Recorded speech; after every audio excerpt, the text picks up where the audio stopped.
پیسے ہوتے ہیں، وسائل ہوتے ہیں، وہ چاہتا ہے کہ میں خود ایک لینڈ ایکوائر کروں، لیکن اس کو صحیح طرح سے پورا پروسیس نہیں پتا.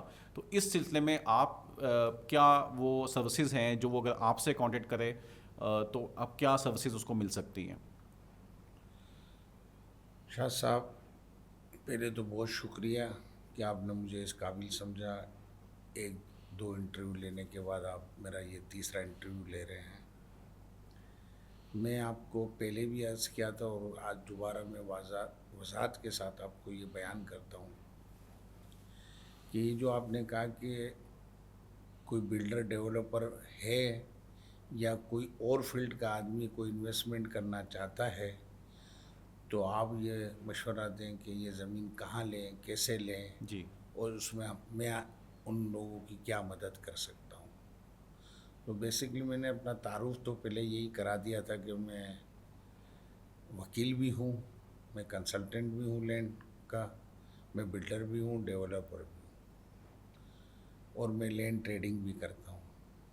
اور پچھلے 30 سال سے میرا یہ کام ہے. ماشاء اللہ. اور آپ نے اس قابل سمجھا کہ مجھ سے آپ کوئی مزید معلومات لیں اس بارے میں، تو میں آپ کا یہ سوال جو کہ کوئی شخص اگر زمین خریدنا چاہتا ہے تو وہ کہاں پہ لے، تو میں اس کو اس طریقے سے آپ کو بیان کرنا چاہوں گا کہ پہلے تو اس بات کو آپ سمجھ لیں کہ سندھ کے، میں نے آپ سے پہلے بھی کہا تھا، 29 ڈسٹرکٹ ہے جی.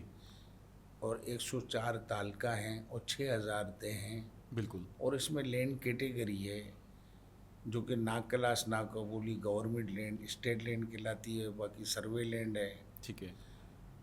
کچھ اے وی کیو پراپرٹی ہے، پنجرا پول کی ہے، وائی چائی کی ہے، بارانی کی ہے، شفٹنگ کی ہے، ریزیڈینشل انڈسٹریل کمرشل کی ہے، ایگریکلچر کی ہے، ایریگیشن کی ہے. ان سب چیزوں کو یہ 14-15 کیٹیگری ہے لینڈ کی.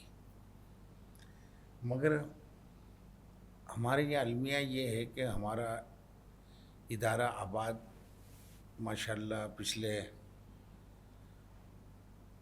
35-40 سال سے ہے یہ جی. ادارہ، مگر آج تک کوئی بھی ایسی چیز آباد نے بھی نہیں کی جس سے یہ اویئرنیس بلڈر ڈیولپر کو آئے اور وہ کلائنٹ کو تحفظ دیں. ایک تو یہ کہ ان رجسٹرڈ جو آباد کے ممبر ہے اس سے، اور اگر کوئی ان رجسٹرڈ ممبر ہے تو اس کو آباد سے تکلیف ہونی بھی نہیں چاہیے، بالکل. مگر یہ دیکھ لینا چاہیے کہ آیا وہ صحیح کام کر رہا ہے یا غلط. وہ تو اپنی جگہ پہ ہے جو ممبر نہیں ہے، مگر ہمارے آباد کے ممبران بھی کچھ ایسے اچھے برے ہر جگہ پہ لوگ ہوتے ہیں، بالکل. تو وہ بھی فارمیلٹیز کو فلفل نہیں کرتے اور وہ نہ سمجھتے ہوئے بھی نہ سمجھتے ہیں، نہ سمجھی والا کام کرتے ہیں. اور اس کے بعد آباد کے پلیٹ فارم سے کمپلینیں لانچ کرتے ہیں کہ ہمارے یہ مسائل ہیں، ہمارے یہ مسائل ہیں. اور مسائل کسی اور کے نہیں ہوتے، مسائل انہی کے پیدا اپنے کرتا ہی ہوتا پیدا ہے، کرتا اپنے ہوتے ہی ہیں. پیدا کرتا ہوتا ہے. تو آپ یہ پوچھیں کہ کس طریقے سے، جی. جنید بھائی، یہ تو ہو ہی نہیں سکتا کہ ایک بلڈر ڈیولپر آباد کا ممبر ہو، وہ بھی اس طریقے کا کام کرتا ہو، اس تو کے پاس بھی علم نہ ہو. علم نہ ہو، تو یہ تو ناممکن ہے. تو اصل میں جو پرانے لوگ تھے، یعنی جیسے میرے چچا تھے ابو بکر شیخانی، ارم ڈیولپرس کے حسین بھائی، بٹ صاحب، روفی صاحب، منیر سلطان کے بلڈر والے، اپنے معمار کے سینیٹر مظہر صاحب، یہ گلستان آئی بی آئی والے ہیں گلستان کاظم، جی. آغا بدر صاحب، یہ اشرف سعید صاحب، یہ بہت بڑے نام ہیں. اب یہ جنریشن کا ایک گیپ آیا اور اب نئی جنریشن نے یہ چیز سنبھالی ہے. ان کے والد کی، دادا کی جو بھی وراثت ہے یا کوئی ان کا پلیٹ فارم ہے. کچھ لوگ زندہ ہیں اور جو چلے گئے اللہ ان کو جنت نصیب کرے.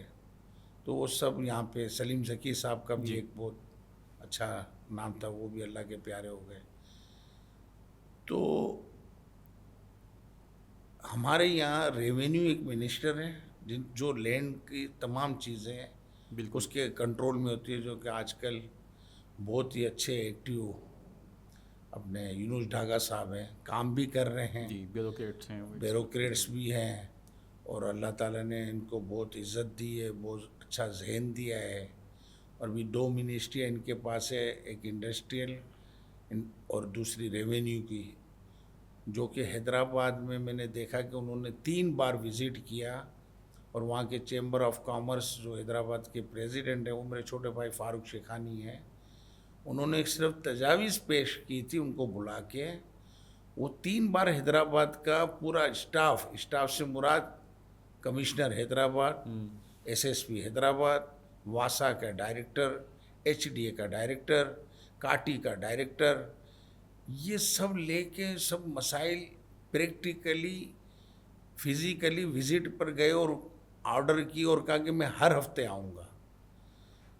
اسی طریقے سے ہمارے یہاں پہ انڈسٹریز کا جو بہت بڑا جو کراچی میں 70% ٹیکس ادا کرتا ہے, اور اتفاق سے منسٹری ان کی ہے, جی تو یہ میمن ہونے کے ناطے بھی اور ایک اچھے بیوروکریٹس اور اونیسٹ ہونے کے ناطے بھی انہوں نے انڈسٹریز کے جتنے بھی ایریا ہیں, چاہے وہ سائٹ فیز 1 ہو, فیز 2 ہو, نوری آباد ہو, کوٹری ہو, ٹنڈو آدم ہو, حیدرآباد ہو, اس پہ بہت تیزی سے وہ کام کر رہے ہیں. بالکل اگر وہ اس چیز میں کامیاب ہو گئے, ان کو 6 مہینے مل گئے, تو میں سمجھتا ہوں کہ بہت اچھا ہو جائے گا. اسی طریقے سے تیسری چیز آتی ہے لوکل گورنمنٹ کے, ہمارے منسٹر تھے ناصر حسین شاہ صاحب, بہت اچھا کام کیا انہوں نے, میں ان کا کوآرڈینیٹر بھی تھا. مگر اب مبین جبانی صاحب سے, جی جی وہ بھی بہت تجربے کار بلڈر ڈیولپر ہے, اور ہماری برادری کے ہی وہ بنے ہیں, اور انہوں نے ہمیشہ اپنے دروازے کھلے رکھے ہر بلڈر ڈیولپر کے لیے کہ کوئی بھی مسائل K D A, M D A, L D A, H D A, Sindh building control authority, تو 2-3 بار آباد کے ممبران گئے بھی ہیں, انہوں نے نہ کہ مسائل سنے بلکہ مسائل کو حل بھی کیا. بالکل. اور آج کل سندھ بلڈنگ کنٹرول اتھارٹی کے ڈی جی صاحب جو کھوڑو صاحب ہیں, وہ بھی بہت اچھے طریقے سے کام بھی کر رہے ہیں, ڈیلیور بھی کر رہے ہیں. ایم ڈی اے کے کوئی ڈی جی آئے ہیں, شر صاحب ہیں, ایچ ڈی اے کے ڈی جی آئے ہیں, ایچ ڈی اے کے, ایچ ڈی اے کے, تو ان سب کو لے کے مبین جبانی صاحب ہمارے چل رہے ہیں. اب مسئلہ یہ ہے کہ آپ نے جو سوال کیا کہ یہ سب چیزیں اپنی جگہ پہ, یہ میں نے ایک بیک گراؤنڈ پہ آپ کو انٹروڈکشن دیا, بریف کیا کہ یہ 3 چیزیں ہیں کہ ایک تو ریونیو, دوسرا ہاؤسنگ یعنی لوکل گورنمنٹ, تیسری انڈسٹریز, جو کہ پاکستان چلتا ہے. اور 70% اکثر کہتے ہیں, آپ نے سنا ہوگا کراچی سے چل رہا ہے, کراچی سے چل رہا ہے پاکستان. ایسا نہیں ہے, پنجاب سے بھی چلتا ہے, لاہور سے بھی, پشاور سے بھی چلتا ہے, کوئٹہ سے بھی چلتا ہے, بٹ ایک میجر شیئر کراچی کا ہے. مگر میجر شیئر اس لیے ہے کہ یہاں پہ پورٹ ہے, اور آبادی بھی سب سے زیادہ ہے. اور دوسرا جو کاروباری حضرات ہیں کافی حد تک ان تینوں صوبوں کے بھی, وہ بھی یہاں کے کام کرتے ہیں. ایسا نہیں ہے کہ خالی میمن ہی کام کرتے ہیں. بینکنگ سیکٹر بہت بڑا ہے, بینکنگ ہے, اسٹاک کا ہے, بالکل, امپورٹ کا ہے, ایکسپورٹ کا ہے, انڈسٹریز کا ہے, یہ سب ہیں.